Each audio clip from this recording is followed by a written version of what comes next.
Oh my god, bro. Oh, hell no, man. What the fuck, man?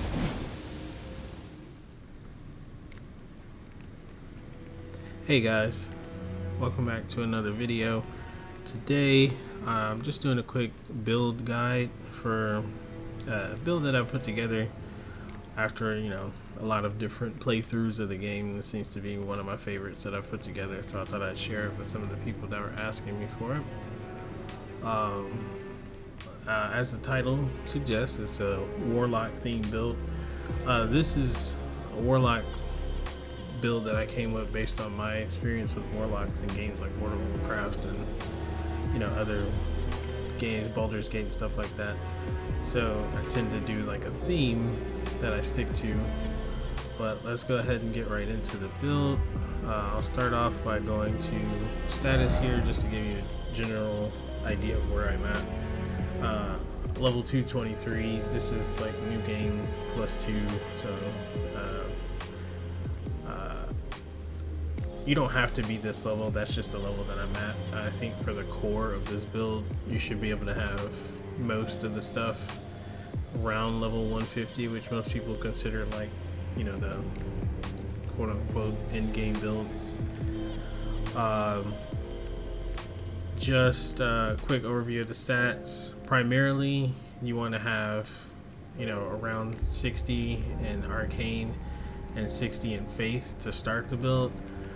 I've also started putting points into Intelligence based on where I am in the build and what level I am, because I'm trying to weave some more stuff that I think fits the theme of this build into it, which I'll get into later.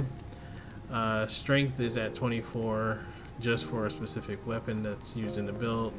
Endurance is at 20 just to have a little bit of stamina, and for carry weight, mine is at 30 obviously for the amount of mana that I feel comfortable with, and then 30 on vigor, just so I'm not totally a glass cannon.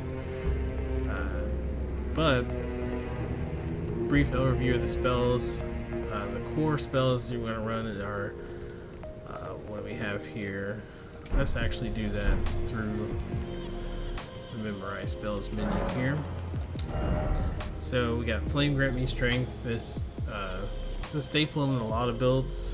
Increases fire and physical damage that you do by a significant amount. Then we have Black Flame's Protection. This is just a physical damage reduction.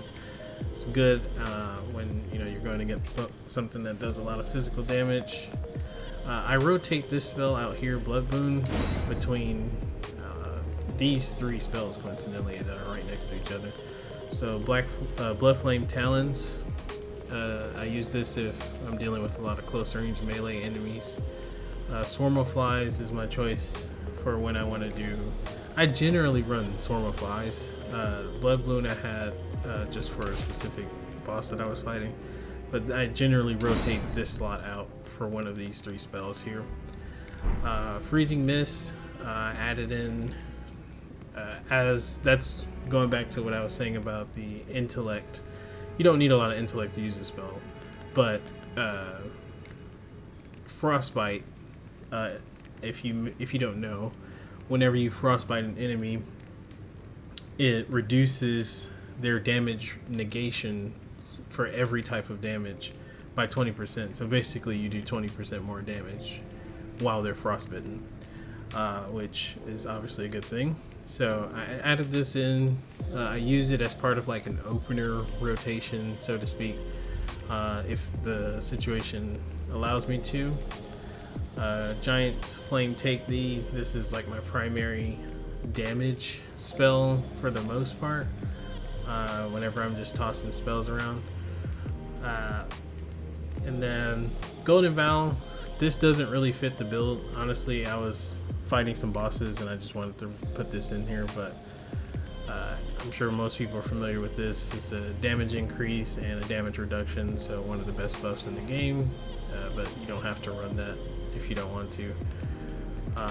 This Ancient Death Ranker, this is one of the additions I added when I started putting intellect into the build more, simply because it reminds me of Shadow Bolt from World of Warcraft and a lot of other games like Chaos Bolt, also from World of Warcraft, just like a skull, you know, flying towards your enemy is very Warlock themed.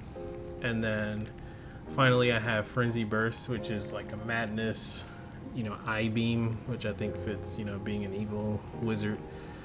So I add that in mostly for a consistent ranged option, because sometimes there'll be enemies high up or far away that are throwing stuff at you, and you know, this is good for just kind of tagging those guys doing that. And that's pretty much the core of the build for Wondrous Physics. I add, you know, I switch this between the flame shrouded and the magic shrouded depending on what I'm fighting. If it's, you know, resistant to one type of damage, I'll switch between the two.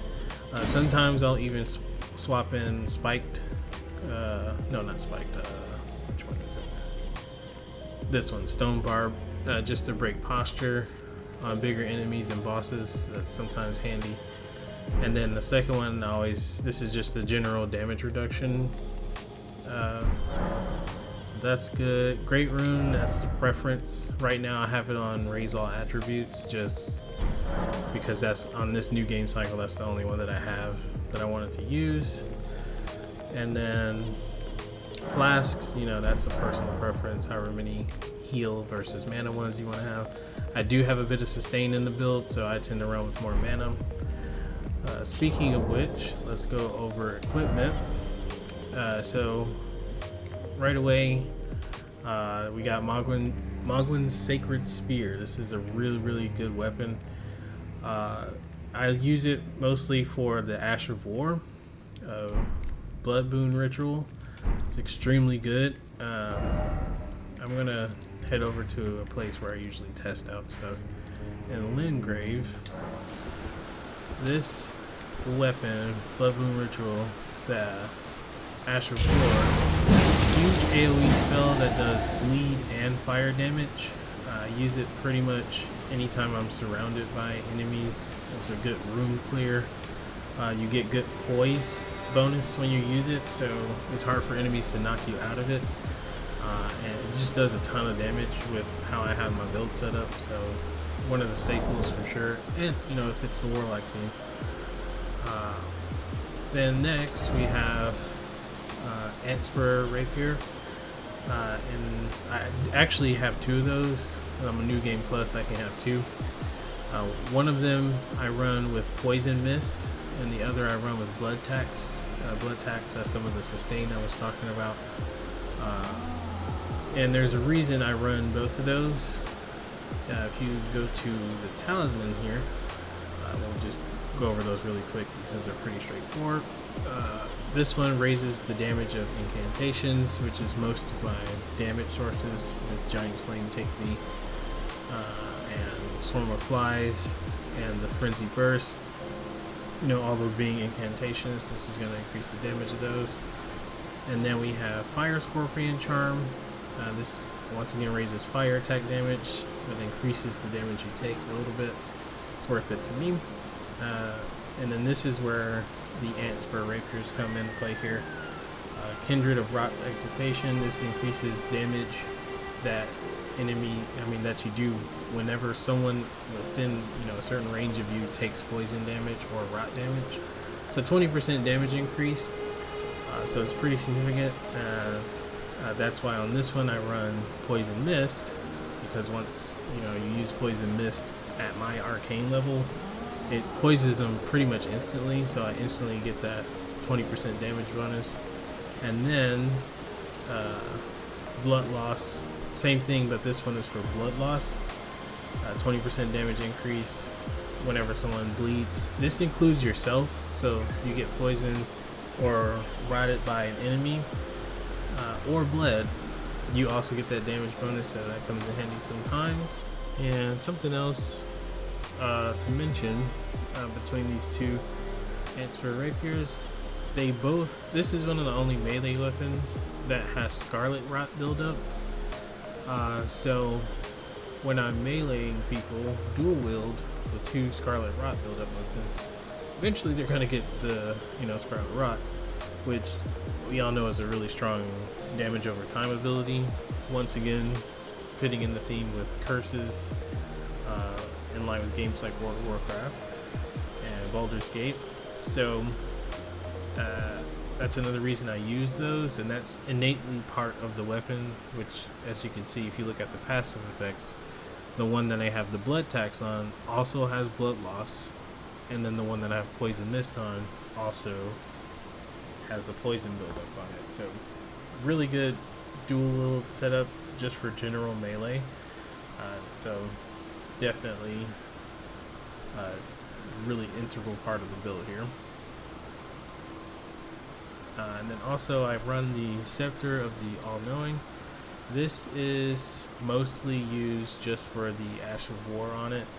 It's an AoE curse, once again fitting that Warlock thing, that reduces the damage reduction of enemies by 10%, so increases how much magic and holy damage they take by 10%.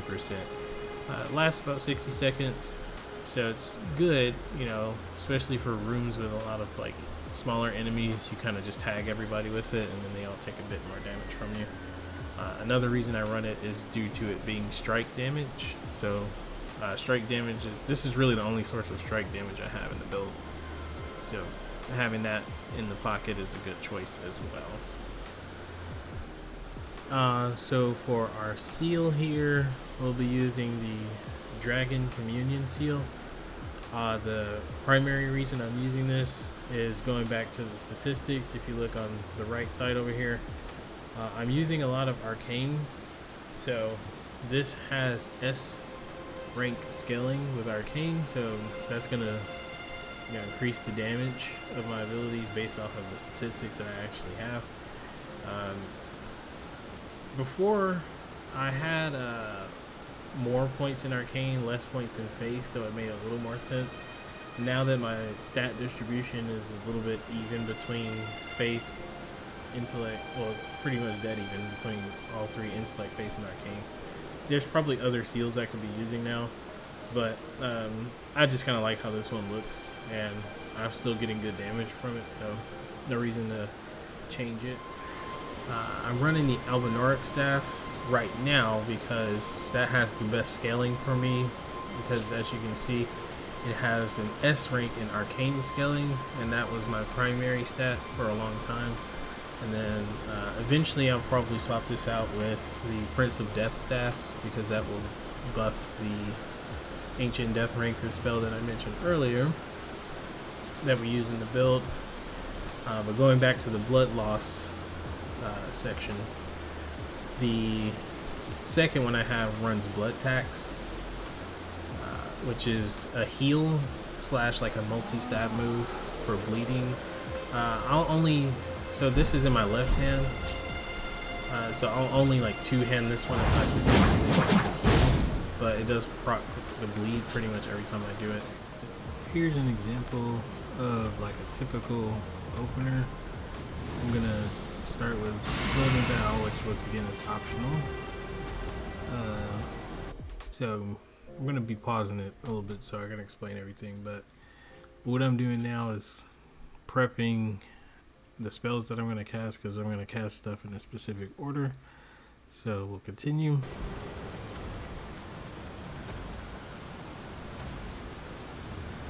So first I'm going to use Poison Mist here, and as you see, right away he got poisoned, and this icon right here shows me that I got that buff that I mentioned earlier from the Talisman that increases my damage by 20% once I poison someone. So then I'm going to go ahead and use Knowledge Above All, so that's another 10% damage increase for magic damage and holy damage.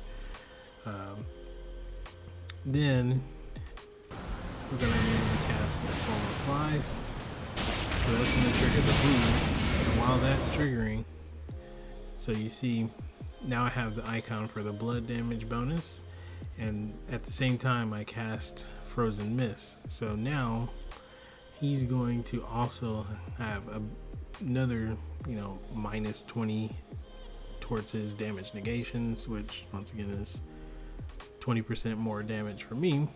And now I sit back, go ahead and cast Fireball, and look at the damage on that. That's absolutely absurd. Now granted, this is like a, you know, lower level troll from one of the beginning areas, but their health remains relatively consistent throughout the game. So that's still a good chunk of damage. As you'll see in another example video that I'm gonna put toward the end of the video, you can pretty much take like half of mid-game bosses HP with just one fireball. So really strong when you stack all of those damage multipliers on top of each other like that. And then of course I'm out of mana after all this, so I just finished off with ancient death ranger stuff there. So one other thing to note, just one final note about that spell, is that it does a good bit of poise damage. So if you lob enough of those ancient death ranker skulls at something, it'll usually break its posture. So just another example of some strengths with this build that, you know, make it really fun to play.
So that's pretty much the build, you know, in action there.